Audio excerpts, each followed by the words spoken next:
Can you hear me? Can you see me? I'm recording. So people, this is the next work. I assigned it some days ago, past week. So you should already have started with this. Okay, so let's see what we can do. Where is it? Oh, here it is. Okay, so originally I said that I was going to give you this this case, but I decided that the same case was not going to be efficient. Okay, so this is what we're going to do. I chose 4 cases. Okay, and the thing is that for each one you will have different proportions. Okay. And the idea is that, for example, in this case, if you pull from the right and from the left, okay, the force, this you can see that this is little f. Okay, Mr. Diaz, can you tell you that this is little f? What do you mean by little f? What do you understand if you see a little f, Mr. Diaz? Mr. Diaz, are you there? Yes, it's a little. Yeah, but what does that mean to you? This is little instead of large. Differential. What? I'm sorry, I didn't understand. No. Mr. Galarza, what does that tell you? Mr. Galarza? That is force per unit length. Exactly. So this is force per unit length. So it is distributed. You see that this is large F, this is total force. Okay? So we have distributed force here, and the two are in equilibrium. Okay, so let's see what you can do. Now, if I pull this to the right, to the left, and there is a difference here, then of course the distribution of stress in this region is of importance. It's very important for us. Okay, so what I want you to do is you calculate the stress concentration for this case and compare that with the available information in the literature. Okay, so for each one of these, you have different proportions. So everybody, I hope you can see my.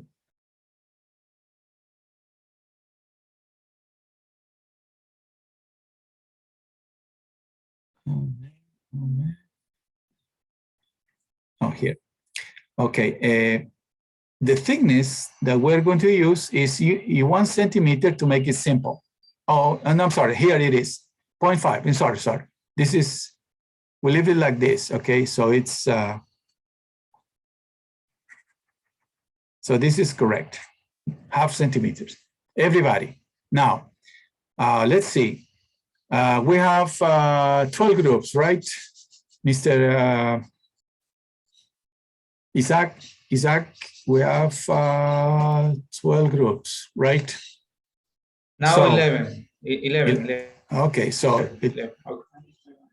okay, so for each one we're gonna have 3 cases. I'm sorry, for each one 3 options. Okay, so here we're gonna have, oh man, if I can write somewhere, let me see if I can.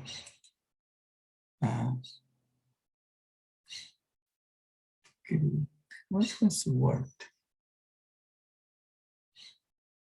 Customize. No. Protection.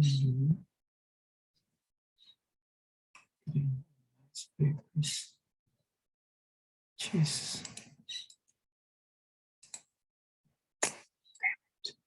Comment. Okay. Now we're cooking. Okay, so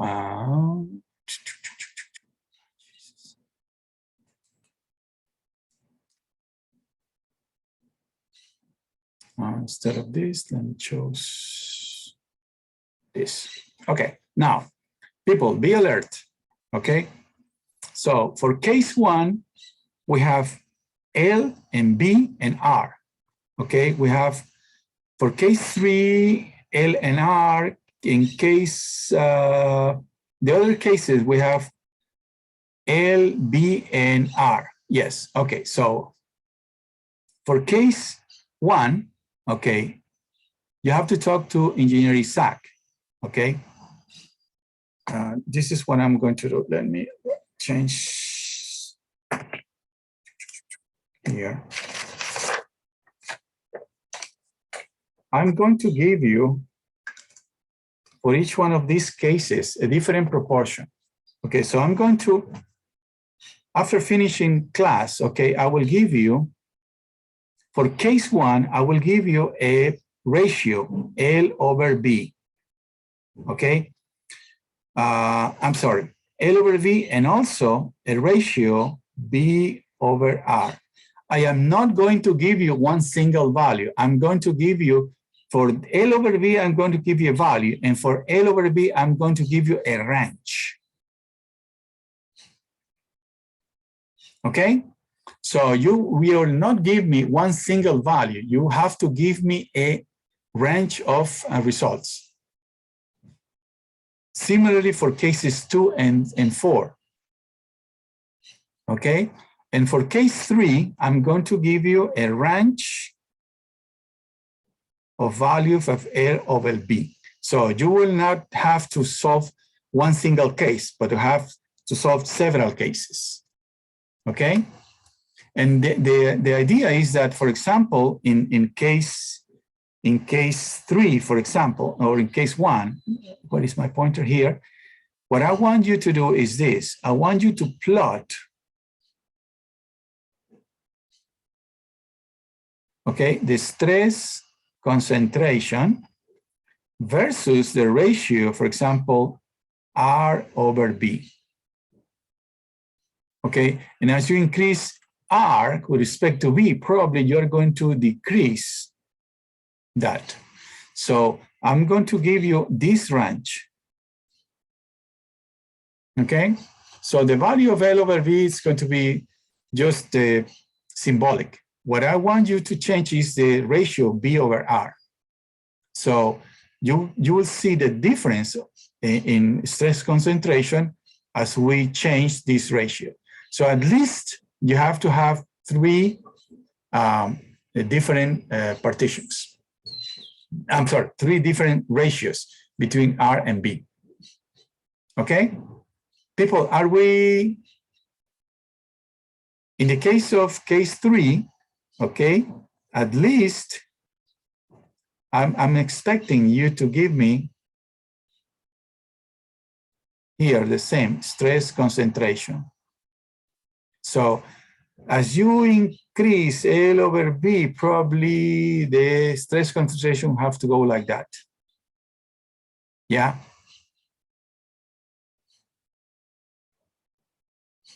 Yeah. Okay. Yes. Questions, people, questions? Questions?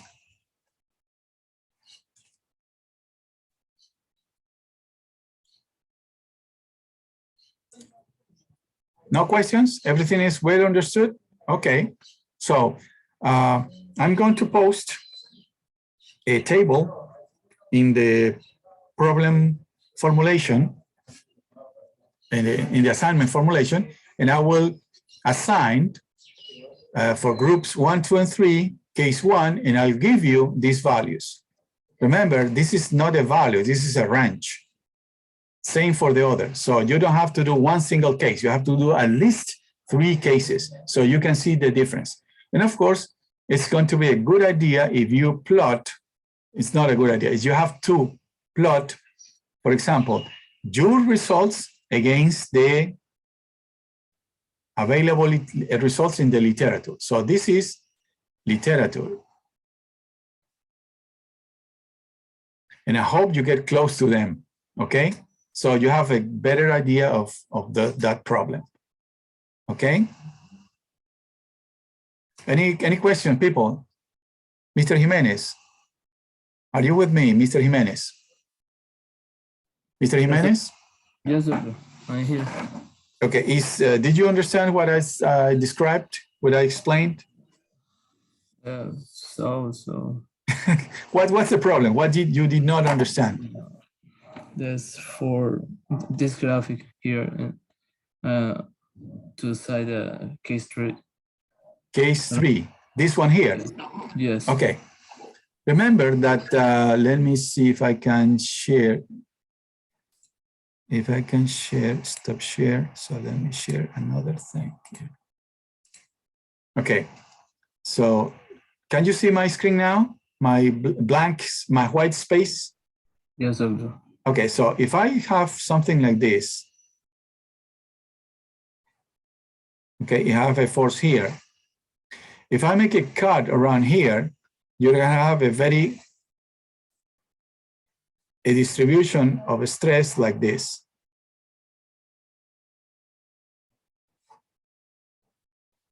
And this is going to be larger than the average value. This value is simply F divided by A. Okay, so if you assume that applying this force will give you an stress, which is F over A, you will make an error because the largest value will be this one. So you as an engineer will like to know this value, okay, no F over A, or at least the ratio between this and that. So that's what we call a concentration factor, okay? So in this case, I have the maximum value divided by the average, which is S over A. That's by definition the stress concentration factor.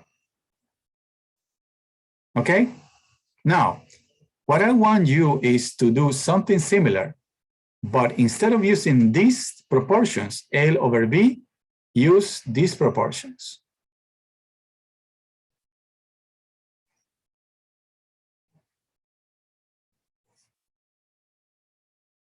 Okay, now if this is larger, the distribution, I expect to be affected. So let's suppose, I don't know if that's correct or not. Let's suppose that this is going to be the new distribution. So this is going to be a larger value. So the stress concentration factor will be larger.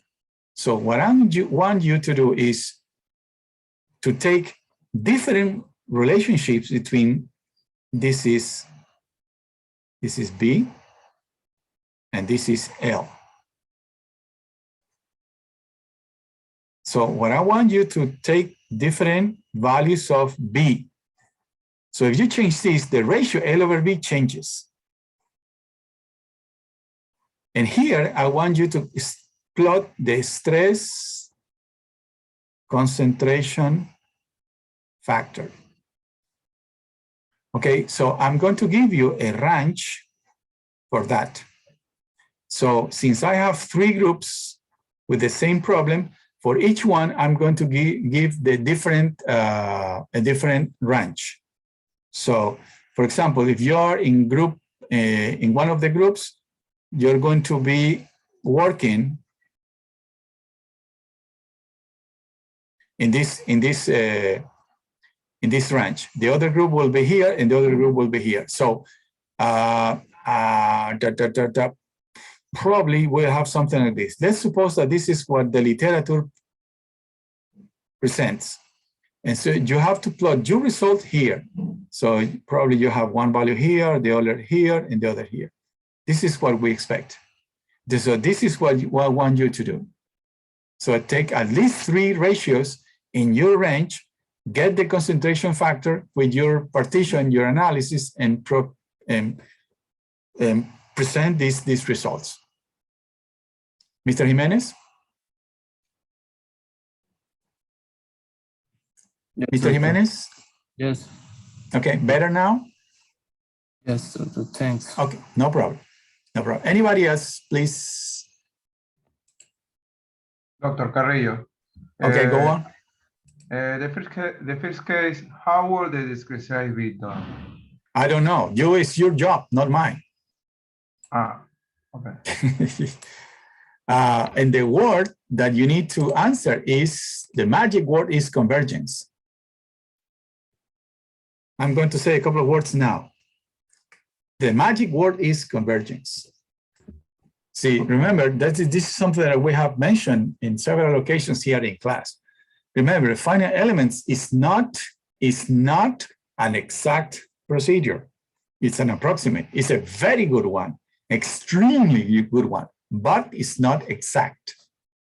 Okay, so in this case, what you need to do is first check that the convergence is adequate. Then you're going to start analyzing results. Mr. Carrillo? Yes, a similar case with case 2 and 4. Case 2, let me see, case 2 and 4. No, in this case, the hole is in the middle. In this case, the hole is on one side. This is a hole, this is a hole. This is a hole. It's a plate with a hole. This is a plate with a lateral hole. It's not the same. I don't know who asked. Did I answer your question? The person who asked? Doctor. Okay, go on. Yes, I'm listening. How many partitions should we make in interior and minimum or max? Okay, I insist. You have to answer that, not me. Okay, let me clear. I'm going to clear all of this. Okay, in the example that we presented in class, see, we have something like this.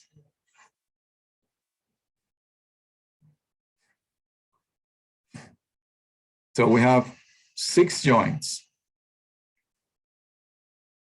And you ask, is this good enough or what? So what do we have to do? We simply have to go to a new partition. So I did another partition with here and say in 4.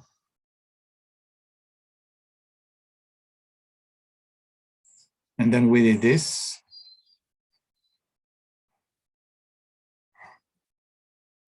There. So I have this, that, this. And this is clamped.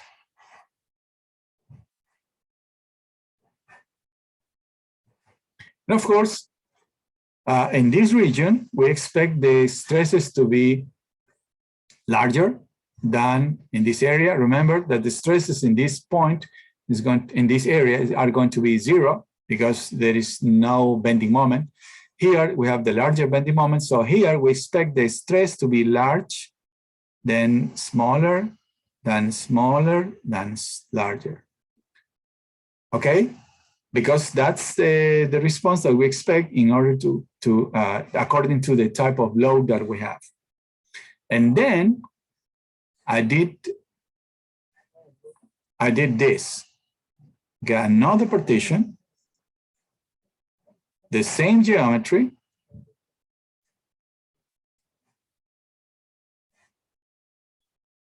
So I did this, and I included 1, 2, 3 partitions. Similarly for this case. Now that I was explaining this morning, I should have done a different partition. But anyway, again, we have this larger, larger, larger, and smaller. Okay, we have the partitions like this. I'm not going to draw all of that. Here I have a displacement and another and another. So what you can do is we can plot, for example, the number of joints versus the displacement, the maximum displacement, for example, in this point, because this joint coincides with this, coincides with that. This joint here coincides with this, but there is nothing here, so you can have only 2 points. But in this case, you can find something like this, very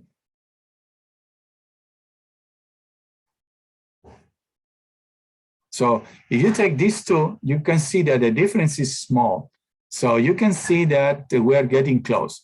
This is the exact. We don't know where this is. We do not know this one here.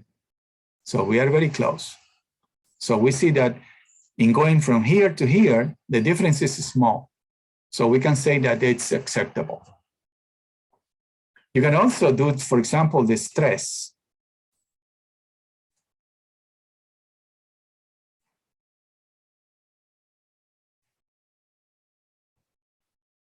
Okay, for example, we can take this value here, we can take this value here, and this value here.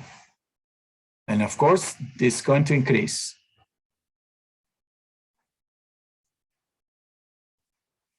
How much is this? I don't know.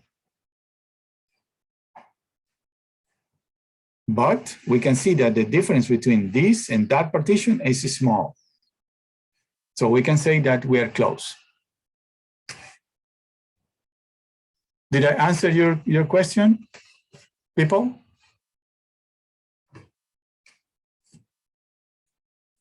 Somebody, please. Did I answer your concern? Ms. Kumbe? Yeah. Ms. Kumbe, did you get what I just explained? Yes, doctor, but more questions. The value displacement max. Maximum displacement, yeah.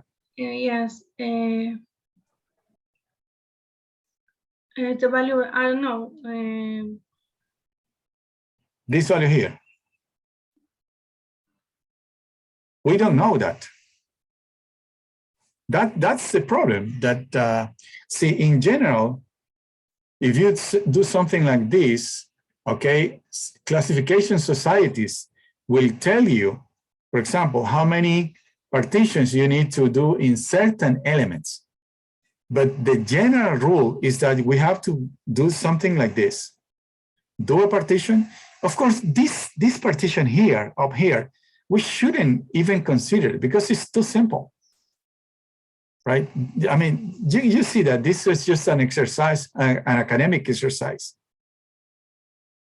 This is more, you can see that the partitions are more decent. And of course, this is much better.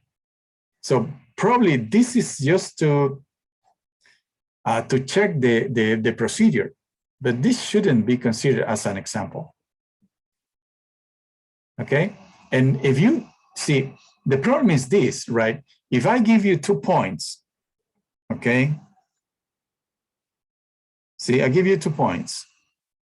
Are these close or are they far apart?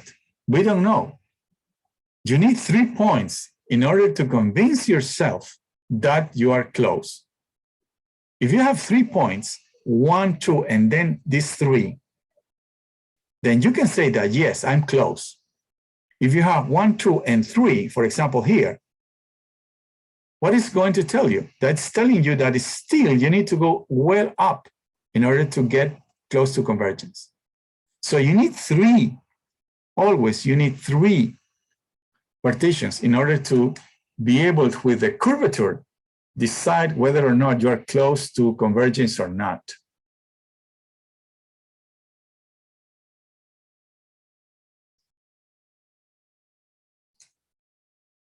Let me go up, see if people have, Mr. Valles? Yes, doctor. Who is in your group? Is Jan Leon and Liliana Vega, and I, Alex Valles. But in this case, you and Miss Vega are from outside Guayaquil. But is woman. I know, okay, I know. She's, oh yeah, she has, okay. She's a very good player. She works as a woman and she works as an outsider. Good. Okay, anyway, there is no problem. The problem is that what happens if we need somebody from outside? In that case, okay, Engineer Isaac, who is not in any group yet? Isaac? The group number 3, Peralta and Ruiz. They cannot confirm your group. Mr. Peralta, are you here? Mr. Peralta? Yes, doctor, I'm here. What happened with your group? Vera was with Iñiguez. She want to change the group. Okay. So you need what? Somebody from outside or Ruiz is from Guayaquil or from outside Guayaquil? I think that he's from here, Guayaquil. So you need to hire somebody from outside. Yes, doctor. Okay, get somebody. In any group, Engineering SAC, in any group, is there two women in any group?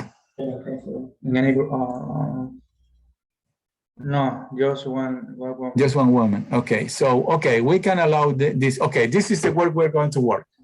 Okay, so we have 12 groups, and we will go on with this. Okay.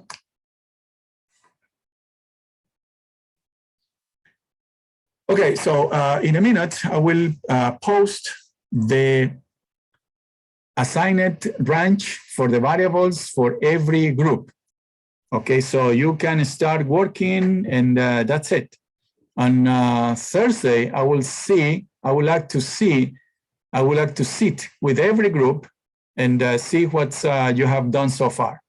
Okay, so on Thursday, I need every group to give me an update on your progress. Okay. If there is no more question, then I'll see you. Doctor, I have a question. Yeah, go on. How many kinds of discretizations that we have to do in this? Anybody can answer that question. How many discretizations we need to do? Ms. Lopez, can you answer that question, please? How many discretizations are you going to do or do you need to do? Ms. Lopez?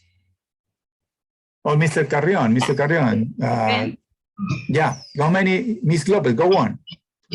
Depends the number Exactly. of the points. Exactly.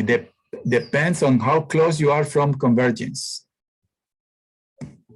Depends on how close you are to convergence. Yes. It is possible that you do, for example, 2 discretizations and you see that the difference is very small. That's acceptable. But in general, it's difficult. For example, when you go to the lab, right? When are you going to have the same answer from an experiment? Never. I say that again, never. That's what we always try to do, at least 3 repetitions. So if you have 2 close values and the other one is different, then what you can say, okay, these 2 are close, I take this. The best way, the best results are when you have the results from the 3 specimens very close to each other. But it's quite, there are many cases when you have different results. In that case, what you do is you can see that there are 2 which are closer than the other. That defines. So at least 3, but you don't know. As Ms. Lopez said, that depends. Did I answer your question, to the person who was asking me? Zamora, yes, doctor, thank you. Okay, no problem. Any other question, people? Doctor, I have a question. Yeah, go on. The case when we have the distributed force in the plane, we obtain like the equivalent force to apply that for each node? Yeah. Well, that's a good question, man. What I'm going to do is I'm going to handwrite an explanation, and I'll give it to you so you can apply. But it's simple since this is a vertical surfaces. Basically, what you do is, in this case, since you have uniform and vertical, what you do is you simply split between the up and down, in the upper and in the lower joint. Yeah, but I'm going to thank you for this question. I'm going to give you that. Okay, thank you. Remember that. Remember that in general, in general, just think about it. Okay, think about it. You'll see that it's not that complicated, but think about it. All right. Okay. I don't want to give you the answer. Okay, so I want you to think. And you're able, you're capable of solving that. Any other question, people? No? Okay, and then I'll see you Thursday. Please remember that on Thursday we will do a progress control. Bye-bye now. Okay, thanks, doctor. Okay. Thank you, doctor.